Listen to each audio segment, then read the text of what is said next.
digital platform of Winsome International School. Today we are starting with our chapter number 4 of class 5th SOF series, and the name of the chapter is Natural Resources and Indian Heritage. ठीक है, आइए शुरू करते हैं हमारा नया chapter. So, resources that are present in environment and have not brought about by any human activity are called natural resources. देखो, natural resources simply अगर हम बात करें तो क्या है? Natural वर्ड से क्या मतलब हो रहा है कि हमें नेचर दे रहा है, हमारा एनवायरमेंट हमें दे रहा है ये रिसोर्सेज. ठीक है, ह्यूमंस ने नहीं बनाए, इंसानों ने नहीं बनाए, खुद से ये जो रिसोर्सेज है हमारे. ठीक है, तो ऐसे रिसोर्सेज जो कि एनवायरमेंट हमें दे रहा है, ह्यूमंस ने नहीं बनाए हैं, उन्हें बोला जाता है natural resources. These resources are useful for the mankind. Mankind के लिए ये जो resources है ये बहुत useful है. ठीक है, natural resources can be classified as follows. Natural resources को कैसे classify कर सकते हैं हम?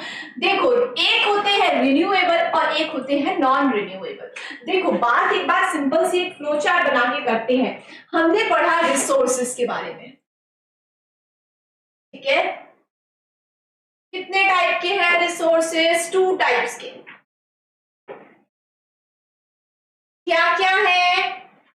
Natural resources, natural and human made. Natural जो कि हमें एनवायरमेंट ने दिए हैं, ठीक है, और ह्यूमन मेड मतलब ह्यूमंस ने खुद से बनाए हैं जो. ठीक है ना, नेचुरल रिसोर्सेस को भी 2 पार्ट्स में डिवाइड किया गया है. एक है हमारे रिन्यूएबल,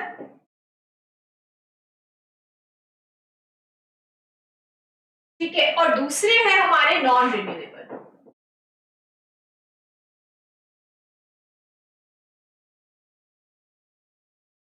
ठीक है, कुछ इस तरीके से है. ठीक है, अब देखो नेक्स्ट देखते हैं.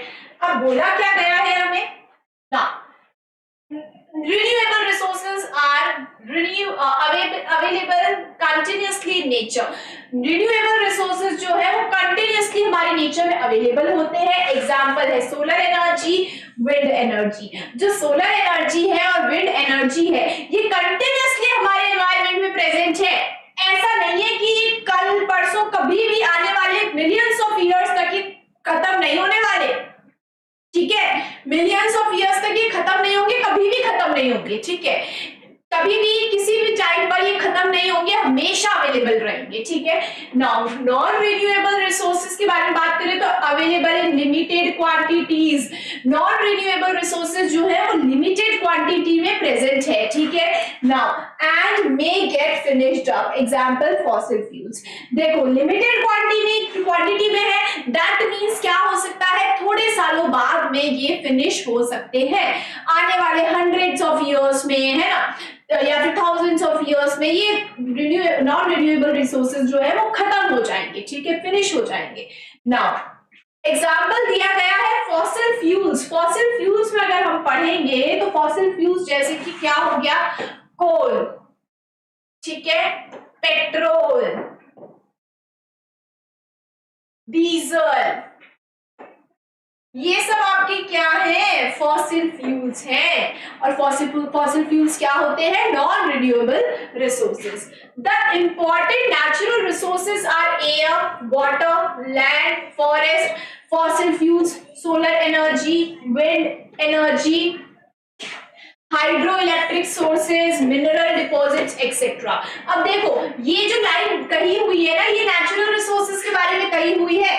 यानी कि air, water, land, forest, fossil fuels, solar energy, wind energy, hydro electric sources, mineral deposits, ये सब क्या है, नेचुरल रिसोर्सेज है हमारे. ठीक है ना, नेचुरल रिसोर्सेज को हमने पढ़ा कि 2 पार्ट्स में डिवाइड किया गया है. रिन्यूएबल सोर्सेज जो कि कभी खत्म नहीं होने वाले, जैसे कि हमारे प्लांट्स, सन एंड वाटर. ठीक है, ये कभी खत्म नहीं होंगे रिन्यूएबल रिसोर्सेज. ठीक है, नॉन रिन्यूएबल रिसोर्सेज जो है वो लिमिटेड क्वांटिटी में प्रेजेंट है, आने वाले कुछ सालों में हो सकता है ये खत्म हो जाए, फिनिश हो जाए, जैसे कि मिनरल्स, कोल एंड सॉइल. ठीक है ना, नेक्स्ट देखते हैं. देखो, इधर एग्जांपल भी लिख लेते हैं हम साथ में ही इसके. एग्जाम्पल में हम क्या लिख सकते हैं रिन्यूएबल में? सोलर एनर्जी सन से मिलती है हमें, विंड एनर्जी,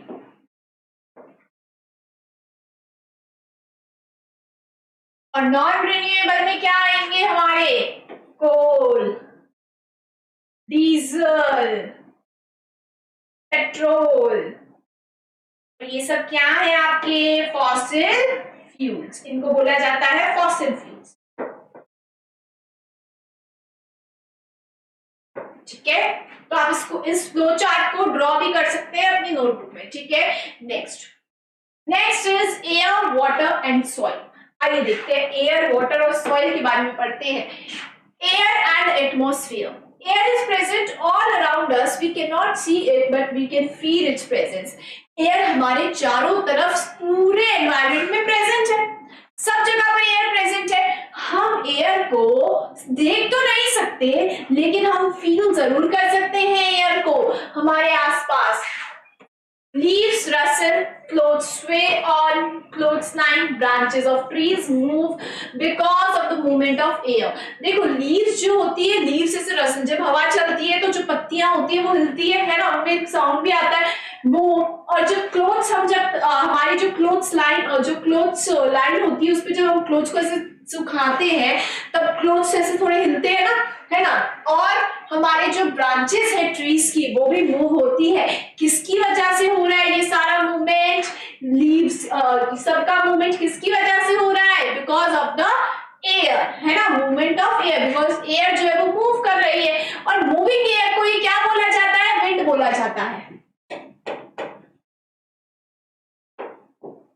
ठीक है, तो कंफ्यूज नहीं होना, मूविंग एयर को ही क्या बोलते हैं हम? विंड बोलते हैं। ठीक है, now the thick blanket of air that surrounds the earth is called atmosphere.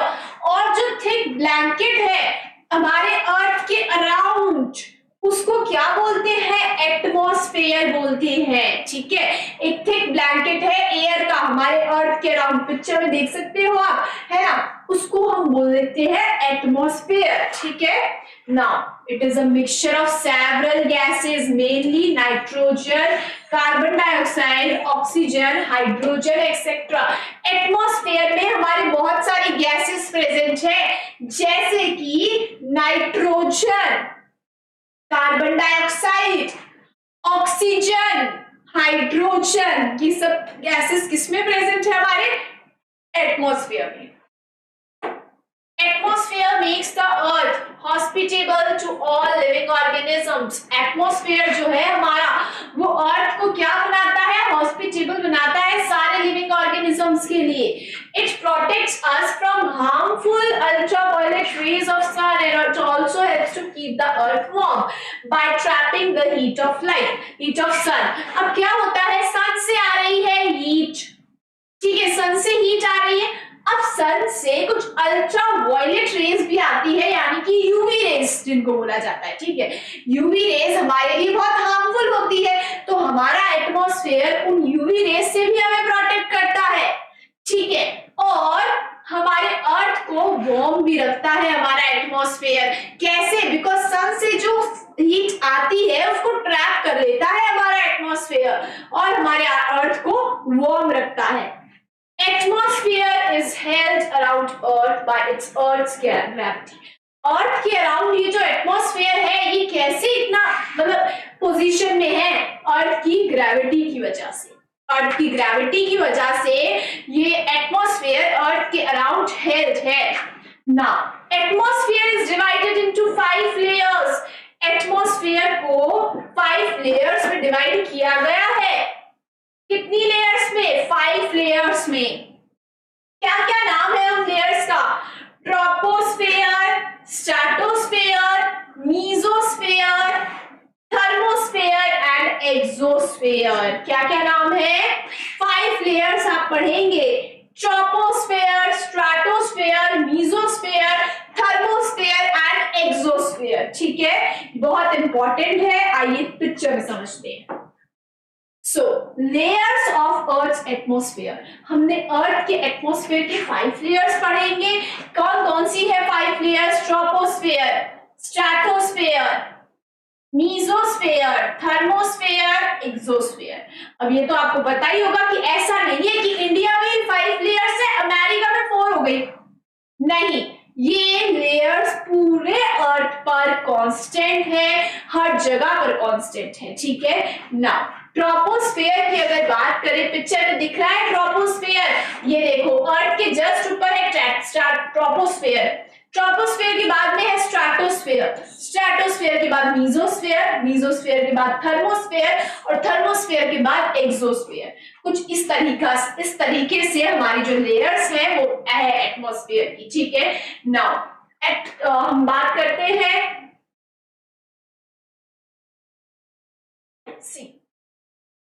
Troposphere, first layer above the earth surface, earth के सरफेस से जस्ट ऊपर, अर्थ के सरफेस से जस्ट ऊपर फर्स्ट लेयर कौन सी है? Troposphere. All weather changes takes place here, जितने भी वेदर चेंजेस होते हैं, चाहे बारिश होना, चाहे वो डस्ट स्टॉर्म आना, चाहे सनी डे होना, सब कुछ जो भी वेदर चेंजेस है वो ट्रोपोस्फेयर में ही होते हैं। Now it extends up to 16 kilometre from the Earth's surface. अर्थ के सरफेस से ऑलमोस्ट 16 किलोमीटर ऊपर है ये, यानी कि अर्थ के सरफेस से स्टार्ट होकर ऊपर 16 किलोमीटर तक कौन सी आती है लेयर? ट्रोपोस्फेयर आती है, ठीक है। अब हम किस लेयर में रह रहे हैं? सिंपल है, ट्रोपोस्फेयर, बिकॉज ट्रोपोस्फेयर ये कहां से स्टार्ट हो रही है? अर्थ के सरफेस से लेकर 16 किलोमीटर ऊपर तक हमारी ट्रोपोस्फेयर है, ठीक है। Now stratosphere is an important layer as it contains oxygen, ozone gas. जो हमारा स्ट्रेटोस्फेयर है, किसके बाद आता है स्ट्रेटोस्फेयर? स्ट्रेटोस्फेयर आता है हमारा जस्ट आफ्टर ट्रोपोस्फेयर, ट्रोपोस्फेयर की जस्ट बाद क्या है? स्ट्रेटोस्फेयर। स्ट्रेटोस्फेयर जो है उसमें क्या है? ओजोन गैस प्रेजेंट है। ओजोन गैस क्या करती है? Absorbs harmful ultraviolet rays of sun and protect us from harmful effects. और क्या करती है? हार्मफुल इफेक्ट्स से हमको प्रोटेक्ट करने का काम करती है। मतलब कहने का ये है कि हमारा जो स्ट्रेटोस्फेयर है ना, यहाँ पे ये रहा स्ट्रेटोस्फेयर, स्ट्रेटोस्फेयर में हमारे ओजोन गैस प्रेजेंट है। कौन सी गैस है? Ozone gas. ओजोन गैस क्या करती है? ओजोन गैस ही तो ये मेन काम करती है। हमने बोला था एटमॉस्फेयर हमें अल्ट्रावायलेट रेज से बचाता है, हार्मफुल रेज से बचाता है सन की, ठीक है। तो कौन कर रहा है एटमॉस्फेयर में भी ये काम? स्ट्रेटोस्फेयर। स्ट्रेटोस्फेयर के पास है ओजोन गैस, स्ट्रेटोस्फेयर जो है हमारा उसके पास है ओजोन गैस। और ये जो ओजोन गैस है ये हमें प्रोटेक्ट करता है हार्मफुल रेज से, जो कि अल्ट्रावायलेट रेज होती है सन की, उससे प्रोटेक्ट करता है, protects us from its harmful effects also. और जो जो हार्मफुल इफेक्ट्स होते हैं, यूवी रेज जो होती है, यूवी यानी कि अल्ट्रावायलेट का शॉर्ट फॉर्म है यूवी रेज, जो यूवी रेज होती है वो ओजोन गैस जो है हमें यूवी रेज से प्रोटेक्ट करती है। उसके हार्मफुल इफेक्ट्स जो है जैसे कि स्किन कैंसर उससे हो सकता है, ठीक है, तो इन सब से भी हमें प्रोटेक्ट करती है ozone gas. It extends from 16 to 50 kilometre above the Earth surface। कितनी ऊपर है ये? 16, यानी कि जहां पे आपकी ट्रोपोस्फेयर खत्म हुई उसके बाद में ऑलमोस्ट 50 किलोमीटर ऊपर जाने पर कौन सी है? स्ट्रेटोस्फेयर। 16 से, यानी 16 पर आपकी ट्रोपोस्फेयर खत्म हुई, वहां से शुरू हुई, 16 किलोमीटर से शुरू होती है स्ट्रेटोस्फेयर, और फिर 50 किलोमीटर तक कौन सी है? आपकी स्ट्रेटोस्फेयर लेयर है।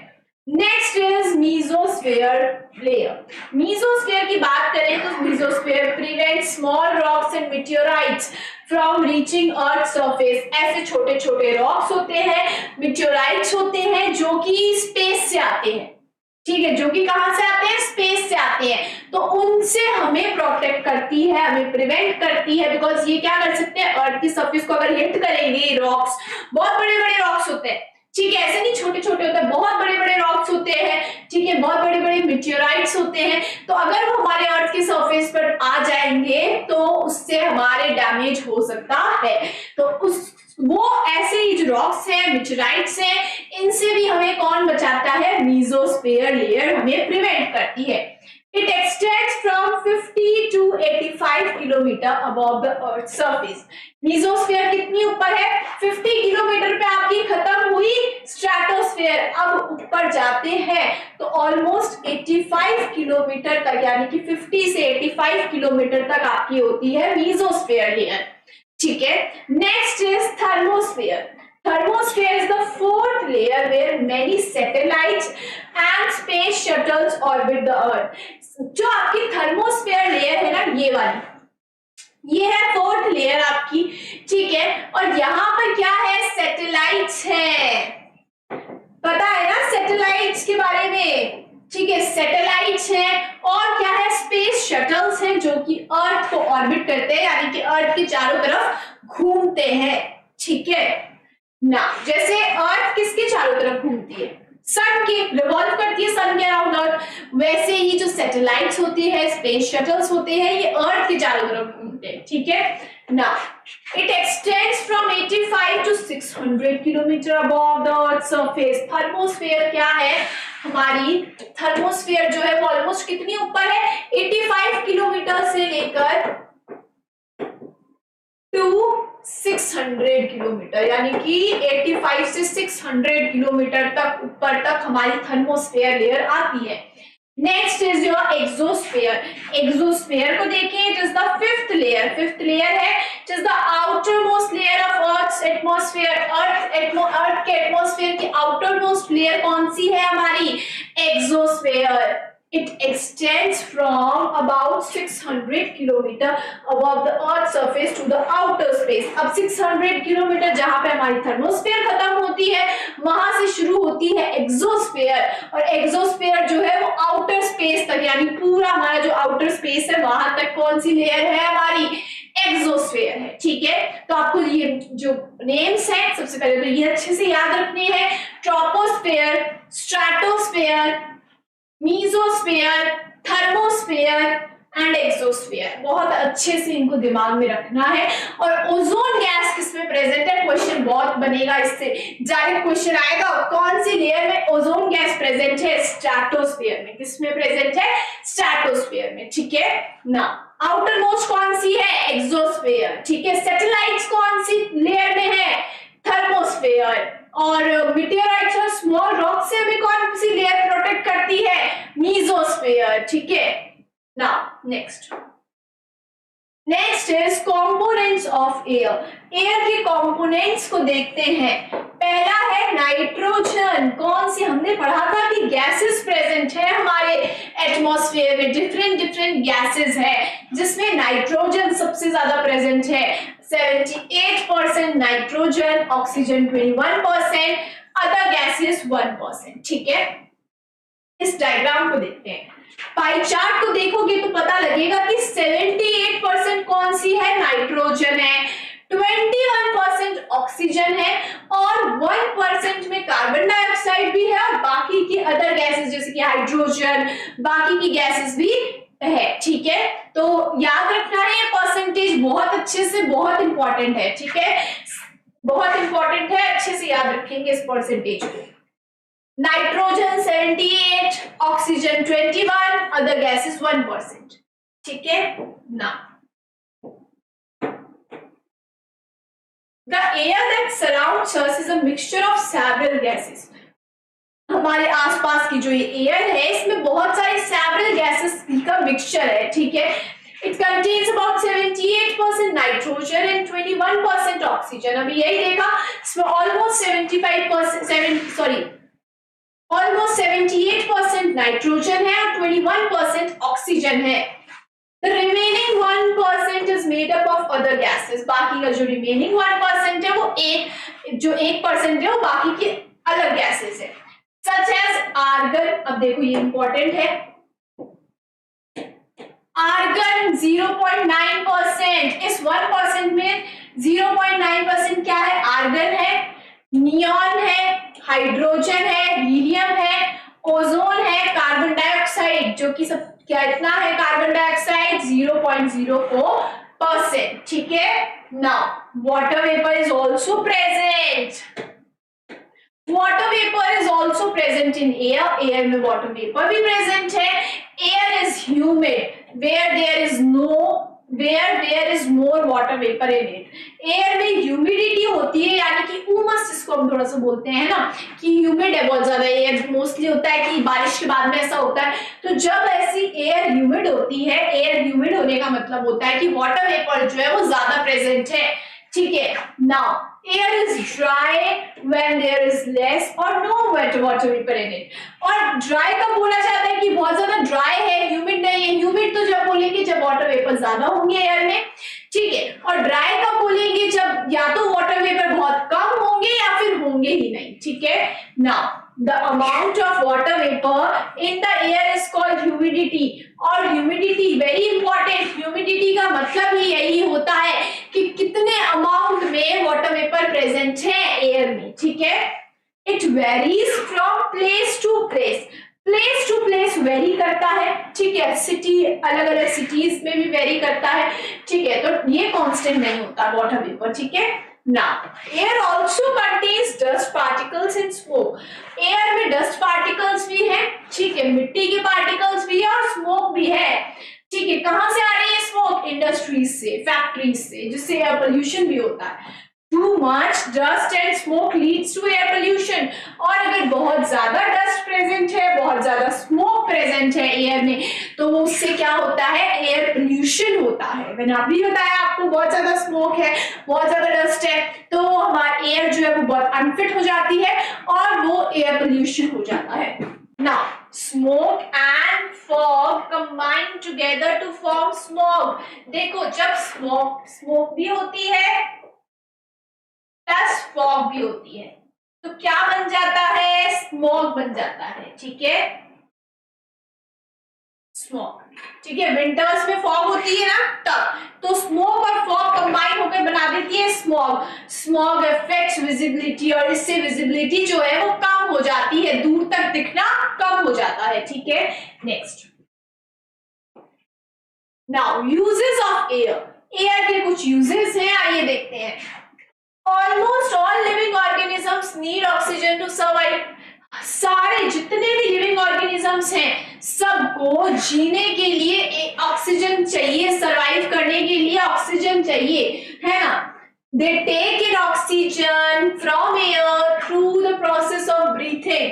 हम सांस लेते हैं, ब्रीथ करते हैं, तब ऑक्सीजन को अंदर लेते हैं और कार्बन डाइऑक्साइड को बाहर छोड़ देते हैं। Oxygen also supports burning. अगर ऑक्सीजन प्रेजेंट नहीं होगा तो कोई भी चीज बर्न नहीं होगी, जलेगी नहीं, तो बर्निंग को सपोर्ट करता है ऑक्सीजन, ठीक है। तो ऑक्सीजन किस में प्रेजेंट है? एयर में प्रेजेंट है, एयर, ठीक है। तो बहुत यूजफुल है भाई। Nitrogen is an essential nutrient for plants and other organisms, but they cannot directly use the nitrogen present in air. Special bacteria in the soil convert the nitrogen in air into a form that can be used by plants। क्या होता है?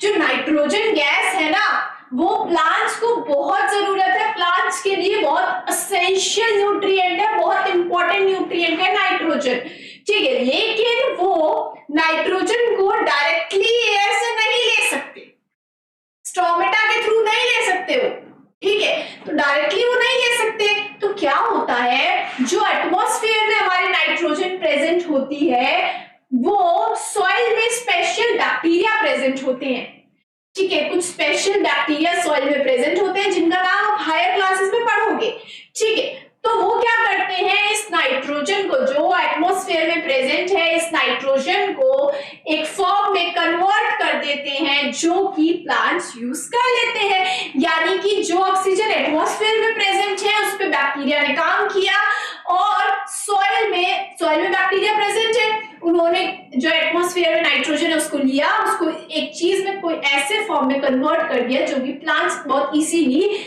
Use कर सकते हैं, ठीक है। Now from this the plants nitrogen reaches other organisms, और इस तरीके से वो जो नाइट्रोजन है वो प्लांट्स तक पहुंच जाती है, और उसके बाद में जब प्लांट्स को दूसरे ऑर्गेनिजम्स खाते हैं, like humans, like other animals, है ना, तो वो उन तक भी नाइट्रोजन पहुंच जाती है, ठीक है ना। Nitrogen does not support burning. Nitrogen जो है वो बर्निंग को सपोर्ट नहीं करती ऑक्सीजन की तरह। देखो, कार्बन डाइऑक्साइड जो होती है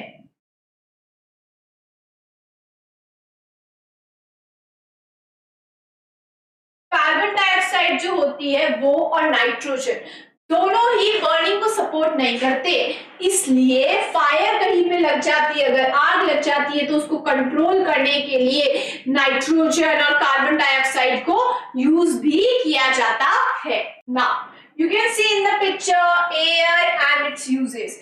एयर और उसके यूजेस, बलून्स को ब्लो करने में चाहिए होती है एयर, विंड मिल्स जो काम करती है उसमें एयर चाहिए, filling tyres, playing music, drying clothes, burning fire, सबके लिए एयर बहुत इंपॉर्टेंट है। ठीक है, नेक्स्ट।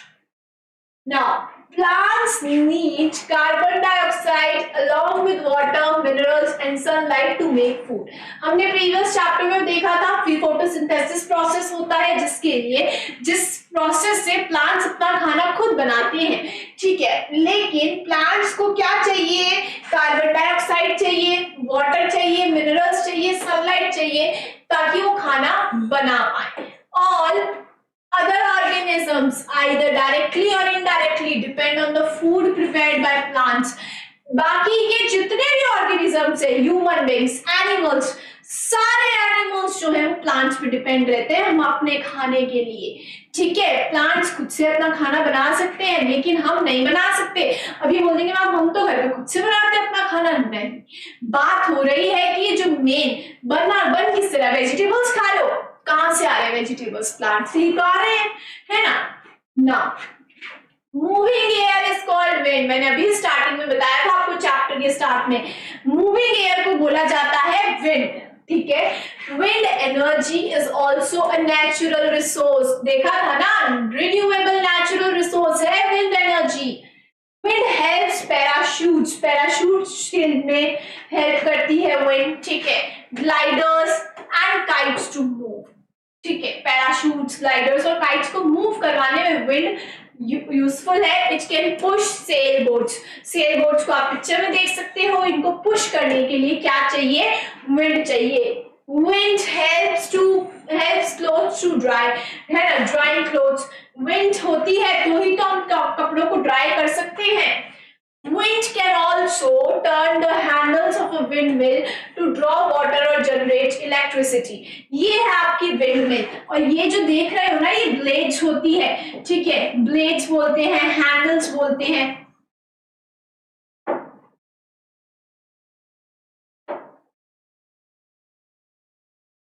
handles या फिर blades भी बोला जाता है। ठीक है, तो ये जो है इनको टर्न करने के लिए, इनको यानी कि ऐसे घूमती है ना, स्पिन करती है, तो इसके लिए क्या चाहिए? इनको घुमाने के लिए, मूव करवाने के लिए ब्लेड्स को, हैंडल्स को विंड चाहिए। और ये जब ऐसे घूमती है उससे क्या जनरेट होता है? इलेक्ट्रिसिटी जनरेट होती है, और वाटर को ड्रॉ भी कर सकते हैं। ठीक है, यानी कि वाटर को निकालते हैं जब। ठीक है, तो इन सब चीजों के लिए काइट को फ्लाई करने के लिए विंड चाहिए, और विंड क्या है? मूविंग एयर, तो ये एयर का ही तो यूज हुआ। सो नेक्स्ट देखते हैं, नेक्स्ट है हमारा प्रॉपर्टीज ऑफ एयर। एयर की कुछ प्रॉपर्टीज है, आइए देखते हैं। एयर इज कलरलेस, एयर का कोई कलर नहीं होता है। It is odourless and is present everywhere. Odourless, कोई स्मेल भी नहीं होती एयर की, और ये सब जगह पर प्रेजेंट है, हर जगह पर एयर जो है प्रेजेंट होती है। एयर ऑक्यूपाई स्पेस, एयर जो है स्पेस को ऑक्यूपाई भी करती है। ठीक है, now air has weight, air का कुछ ना कुछ वेट भी होता है। ठीक है ना, जैसे आप देखोगे ना कि अगर एयर जो है स्पेस को ऑक्यूपाई करती है, फुटबॉल हो गया, फुटबॉल को जब हम उसके अंदर एयर फिल करते हैं तो क्या होता है? फुटबॉल साइज में बढ़ जाती है, उसका वेट भी बढ़ जाता है। तो एयर का खुद का स्पेस भी एयर ऑक्यूपाई करती है, और एयर का कुछ ना कुछ वेट भी होता है।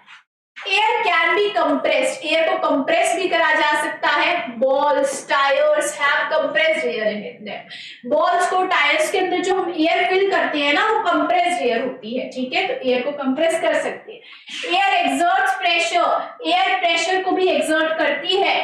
Air is needed for burning, देखो प्रेशर को एक्सर्ट करने का मतलब है बहुत ज्यादा तेज हवा चल रही है, गेट को बहुत तेज हवा है, ठीक है, बहुत ज्यादा मूविंग विंड, बहुत ज्यादा तेज चल रही है, गेट को बंद करने की कोशिश करो, गेट खुलता है ना, दैट इज कि एयर क्या कर रही है? प्रेशर एक्सर्ट करती है। ठीक है, now air is needed for burning, oxygen की बात हो रही है यहाँ पे, है ना, बिकॉज एयर में क्या प्रेजेंट है, ऑक्सीजन प्रेजेंट है, और ऑक्सीजन जो है वो बर्निंग के लिए बहुत जरूरी है।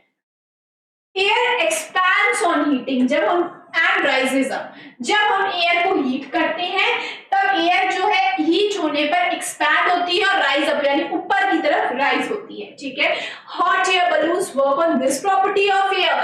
हॉट एयर बलून्स में यही तो होता है। हॉट एयर बलून्स क्या होते हैं, हॉट एयर बलून्स में क्या होता है, एयर को हीट दी जाती है, ठीक है, जिससे एयर क्या हो जाती है, एक्सपैंड हो जाती है, ऊपर की तरफ राइज होती है, जिससे हॉट एयर बलून ऊपर की तरफ जाता है, ठीक है। Now properties of air picture में देख सकते हो आप। Air has oxygen for life, air can dissolve in water, air dissolve होती है वाटर में, तभी तो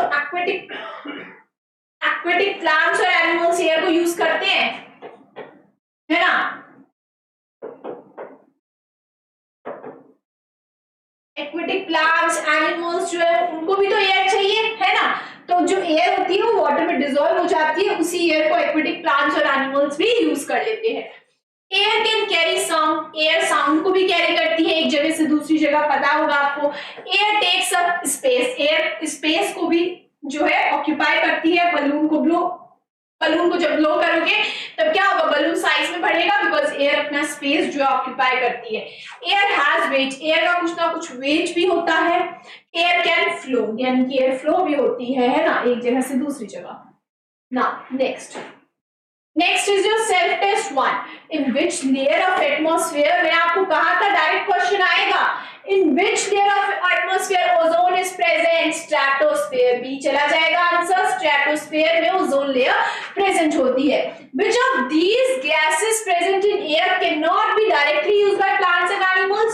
कौन सी गैस है जो कि प्लांट्स और एनिमल्स डायरेक्टली यूज नहीं कर सकते हैं? नाइट्रोजन, बात कही थी हमने, है ना। नाइट्रोजन जो है वो डायरेक्टली प्लांट्स और एनिमल्स यूज नहीं कर सकते। प्लांट्स जो है सॉइल में कुछ ऐसे बैक्टीरिया होते हैं जो इस एटमॉस्फेयर में प्रेजेंट जो नाइट्रोजन होती है उसको कन्वर्ट करते हैं ऐसी फॉर्म में जो कि प्लांट्स एब्जॉर्ब कर लेते हैं रूट से, ठीक है। और फिर वही नाइट्रोजन एनिमल्स तक पहुंच जाती है, ह्यूमन बींग्स तक पहुंच जाती है जब हम प्लांट्स को खाते हैं, ठीक है। तो नाइट्रोजन आंसर जाएगा सी, डायरेक्टली यूज नहीं कर सकते। Now, which of these gases present in air do not support burning? Burning को सपोर्ट कौन नहीं करता, ऑक्सीजन तो करती है। कार्बन डाइऑक्साइड और नाइट्रोजन जो है दोनों ही सपोर्ट नहीं करते, तो आंसर जाएगा हमारा D. Nitrogen and carbon dioxide do not support burning, इसीलिए आग को बुझाने के लिए इन गैसेस का यूज करा जाता है, ठीक है। Which property of air is used in the given figure? Picture दिख रही है, पिक्चर में देखो क्या हो रहा है, स्ट्रॉ से एक जो गर्ल है वो क्या कर रही है, स्ट्रॉ से जूस पी रही है, ठीक है। अब देखो ये कौन सी प्रॉपर्टी बता रहा है, air exerts pressure. Yes, air जो है वो प्रेशर एक्सर्ट करती है। ये जो स्ट्रॉ है ये कोई लिक्विड में है, ठीक है। आपने भी घर पे पिया होगा स्ट्रॉ से जूस, शेक, एनीथिंग। तो क्या होता है, एयर हम ऐसे एयर ब्लो करते हैं तो उससे क्या होता है, एयर जो है वो हमारे एयर जो है वो लिक्विड पे प्रेशर एक्सर्ट करती है, जिसकी वजह से लिक्विड जो है वो स्ट्रॉ में आता है और हमारे मुंह में आ जाता है, ठीक है। तो एयर एक्सर्ट्स प्रेशर, इस प्रॉपर्टी का यूज हुआ है, ठीक है। Now next is component of air used for making food by plant present in which percentage? देखो कौन सा एयर का कंपोनेंट्स है जिससे प्लांट्स अपना खाना बनाते हैं। फोटोसिंथेसिस प्रोसेस के लिए कौन सी गैस चाहिए, कार्बन डाइऑक्साइड चाहिए। कितने परसेंट में प्रेजेंट होती है कार्बन डाइऑक्साइड, कितने परसेंट प्रेजेंट है एयर में, 0.04%। आंसर क्या जाएगा, डी, ठीक है। Now let's see the next one. Next is water के बारे में देखते हैं, आइए। Water is essential for life, water हमारी लाइफ के लिए बहुत ज्यादा असेंशियल है, बहुत ज्यादा इंपॉर्टेंट है। About 70% of the Earth's surface is covered with water. लगभग पिक्चर में भी देख सकते हो 70% क्या है, वाटर है, और 30% जो है वो लैंड है, ठीक है। वाटर बहुत इंपॉर्टेंट है हमारे सर्वाइवल के लिए, और 70% वाटर जो है वो प्रेजेंट है, whereas 30% जो हमारा अर्थ है, पूरा अर्थ, ठीक है, तो वो 30% लैंड से कवर्ड है। Water is present in oceans, rivers, lakes, ponds etcetera. अब बहुत सारी जगह पर वाटर प्रेजेंट है, जैसे कि ओशियन हो गए, ठीक है, रिवर्स हो गए, लेक्स हो गए, पॉन्ड्स हो गए etcetera. Now water also exist in air as water vapour. Water जो है हमारा वो एयर में वाटर वेपर की फॉर्म में भी प्रेजेंट है, ठीक है। अंडर द ग्राउंड, ग्राउंड में भी प्रेजेंट है as underground water, as ground water. Ground के अंदर यानी कि जमीन के नीचे भी प्रेजेंट है ग्राउंड में, जिसको क्या बोला जाता है, ग्राउंड वाटर बोला जाता है। और एयर में जब प्रेजेंट होता है वाटर, तो वाटर वेपर्स की फॉर्म में प्रेजेंट होता है, ठीक है। अब जब हमने बात करी थी वाटर वेपर्स ज्यादा होते हैं एयर में, तो क्या बोलते हैं, ह्यूमिडिटी ज्यादा है। और जब एयर में वाटर वेपर्स होते ही नहीं है या लेस होते हैं, यानी कि एयर ड्राई होती है, तब बोलते हैं ह्यूमिडिटी कम है। Almost all activities perform by us require water. जितनी भी एक्टिविटीज हम परफॉर्म करते हैं सबके लिए हमें पानी की जरूरत है। We need water for drinking, bathing, day to day household activities, irrigating fields, generating electricity, industrial activities etcetera. कितनी सारी चीजों के लिए हमें वाटर चाहिए। हमें पीने के लिए पानी चाहिए, हमें बात करने के लिए चाहिए, हमें day to day household works जो है हमारे वो भी करने के लिए पानी चाहिए हमें, ठीक है। और हमें फील्ड्स को इरिगेट करना है, पिछले चैप्टर में इरिगेशन पढ़कर आए हैं ना, तो उसके लिए भी हमें पानी की बहुत जरूरत है। हमें इलेक्ट्रिसिटी को जनरेट करने के लिए भी पानी चाहिए होता है, इलेक्ट्रिसिटी जो जनरेट होती है वो पानी से होती है। इंडस्ट्रियल एक्टिविटीज, इंडस्ट्रीज में भी बहुत सारी चीजें होती है जिसके लिए पानी बहुत जरूरी है, ठीक है। It is necessary to drink pure water as impure water can make us ill. लेकिन ये भी बहुत जरूरी है कि हम जो पीने का पानी यूज कर रहे हैं, जो हम पीते हैं पानी, वो बहुत क्लीन हो। गंदा पानी होगा तो क्या होगा, हम बीमार पड़ जाएंगे, ठीक है। Rain is the purest form of natural water. Rain जो है वो प्योरेस्ट फॉर्म है नेचुरल वाटर का, but rain water while falling down can accumulate certain impurities from air as well as certain living and non-living things. सो जो rain water है वो होती है प्योरेस्ट फॉर्म, ठीक है। लेकिन होता क्या है कि जब बरसात पर, ठीक है, ऊपर से नीचे जब आती है, हमारे सरफेस पर आती है, लैंड पर आती है, तब उसमें बहुत सारे जर्म्स एंटर हो जाते हैं, सर्टेन इम्प्योरिटीज होती है जो कि एयर से एंटर हो जाती है। लेकिन रेन वाटर क्या है, प्योरेस्ट फॉर्म है। लेकिन जब वो जैसे ही नीचे सरफेस तक आता है, तब तक एयर से जितनी भी इम्प्योरिटीज होती है वो उसमें एंटर हो जाती है, ठीक है, बहुत सारे जर्म्स एंटर हो जाते हैं, ठीक है। Now therefore it is necessary to purify water before drinking. इसलिए जरूरी है कि पानी पीने से पहले पानी को प्यूरिफाई किया जाए, ठीक है। Next, now types of impurities present in water। देखो, टू टाइप्स ऑफ इम्प्योरिटीज हम पढ़ेंगे जो कि वाटर में प्रेजेंट होती है। एक होती है सॉल्युबल इम्प्योरिटीज और दूसरी होती है इनसॉल्युबल इम्प्योरिटीज। सॉल्युबल इम्प्योरिटीज का सिंपल सा मतलब ये है कि सॉल्युबल, पानी में घुली हुई होती है ये इम्प्योरिटीज, ठीक है। और इनसॉल्युबल का मतलब होता है ऐसी इम्प्योरिटीज जो कि पानी में घुलती नहीं है, ठीक है।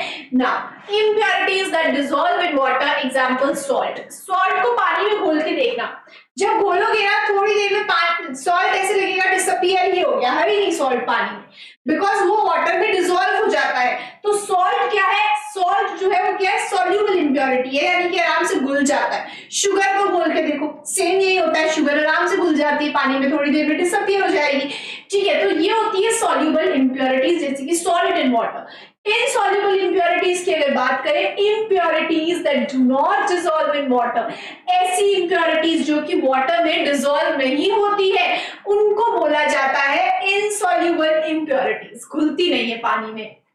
They either float on the surface of water or settle at the bottom। या तो वो पानी के ऊपर फ्लोट करती हैं, नहीं तो पानी में नीचे बैठ जाती है, सिंक हो जाती है।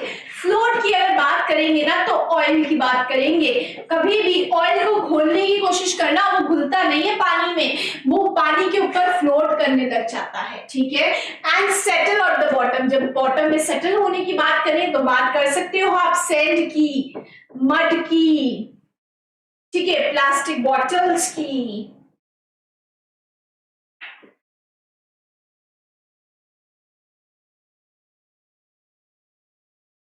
ठीक है, ये सब क्या है, इनसॉल्युबल इम्प्योरिटीज है जो कि पानी में नीचे सेटल डाउन हो जाती है। Example sand, mud, plastic bottles etcetera.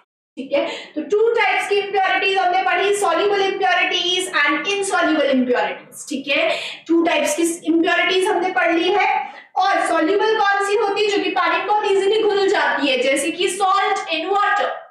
Insoluble impurities कौन सी होती है, जो कि या तो पानी के ऊपर फ्लोट करती है और नहीं तो पानी में नीचे सेटल डाउन हो जाती है।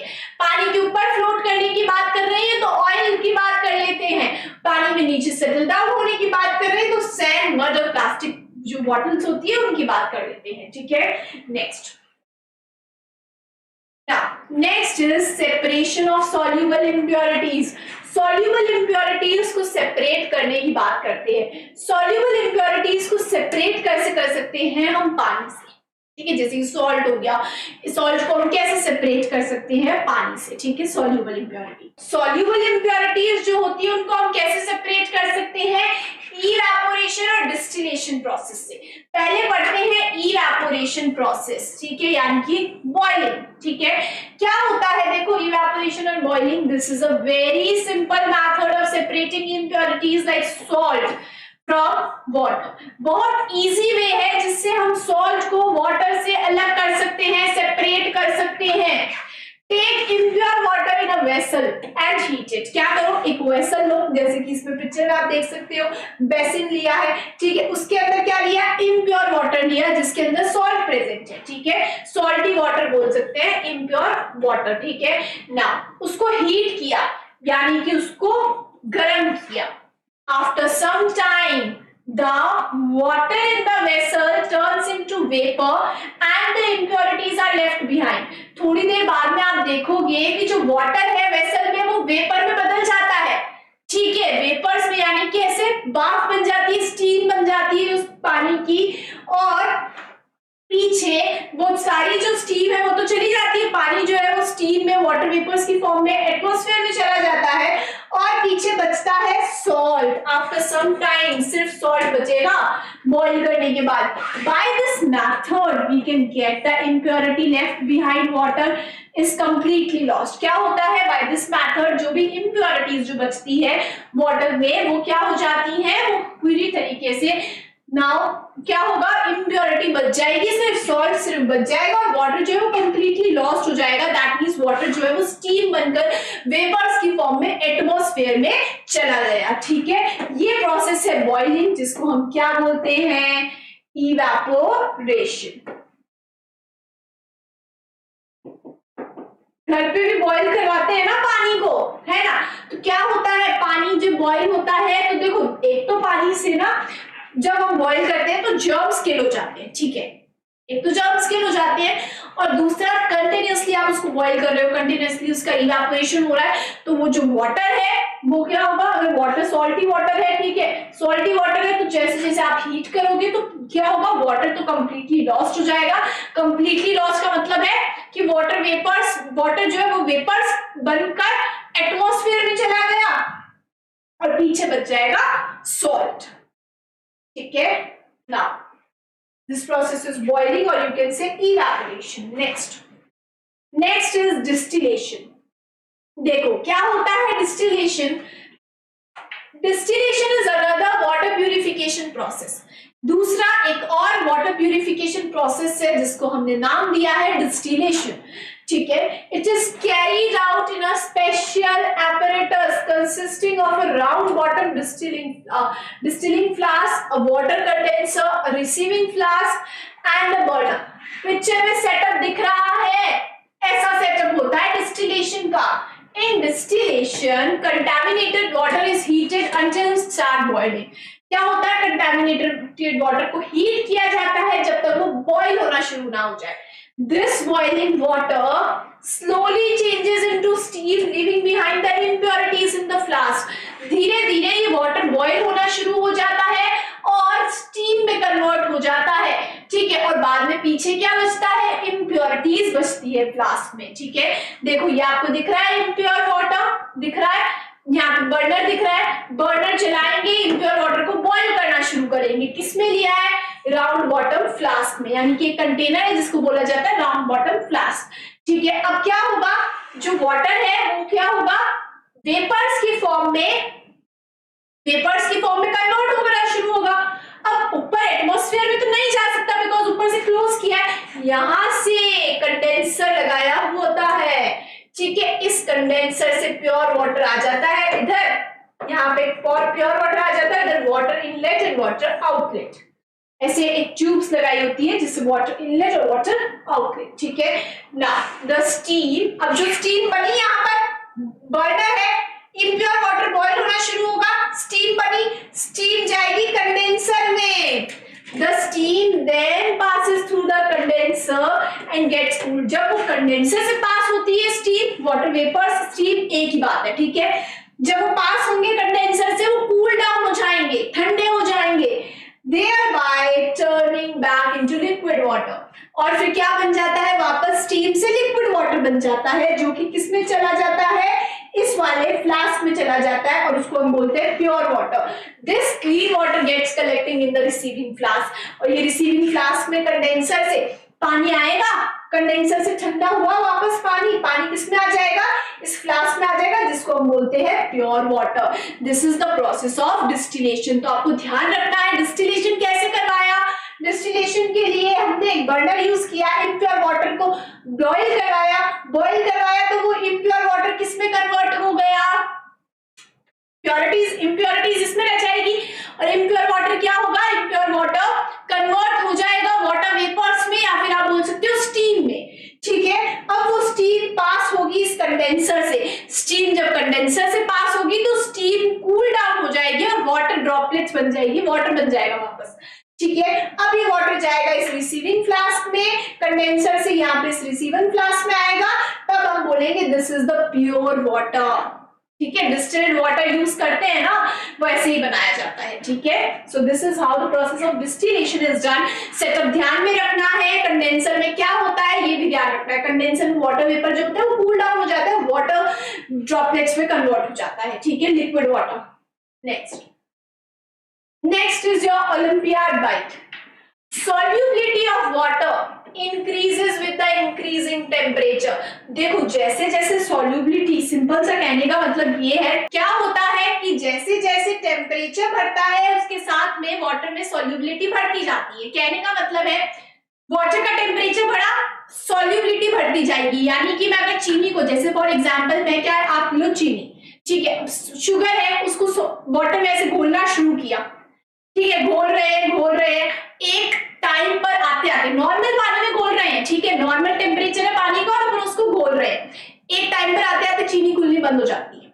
ठीक है, बिकॉज सॉल्युबिलिटी जो है, अब उस सॉल्युबिलिटी को हम बढ़ा कैसे सकते हैं, मैं क्या करूंगी, टेम्परेचर बढ़ाऊंगी, पानी को गर्म करना शुरू करूंगी, टेम्परेचर बढ़ा पानी का, अब मैं चीनी घोलूंगी ना, वो और घुलती जाएगी, बिकॉज जैसे जैसे टेम्परेचर बढ़ता है सॉल्युबिलिटी बढ़ती जाती है। ठीक है, तो सिंपली आपको ये बस ध्यान रखनी है स्टेटमेंट। ऑल्दो आप हायर क्लासेस में इसको और डीपली पढ़ोगे कि क्यों सॉल्युबिलिटी बढ़ती जाती है, ठीक है, टेम्परेचर जैसे जैसे बढ़ता है, तो ध्यान में क्या रखना है कि जैसे दोनों, जब सॉल्युबिलिटी का बढ़ेगी जब टेम्परेचर इंक्रीज होगा, टेम्परेचर इंक्रीज हो रहा है सॉल्युबिलिटी भी बढ़नी शुरू हो जाएगी, तो ये चीज आपको अपने ध्यान में रखनी है। ठीक है, now So this was all about the topics we studied today. In the next video lecture, we will start with the next topic. Thank you so much.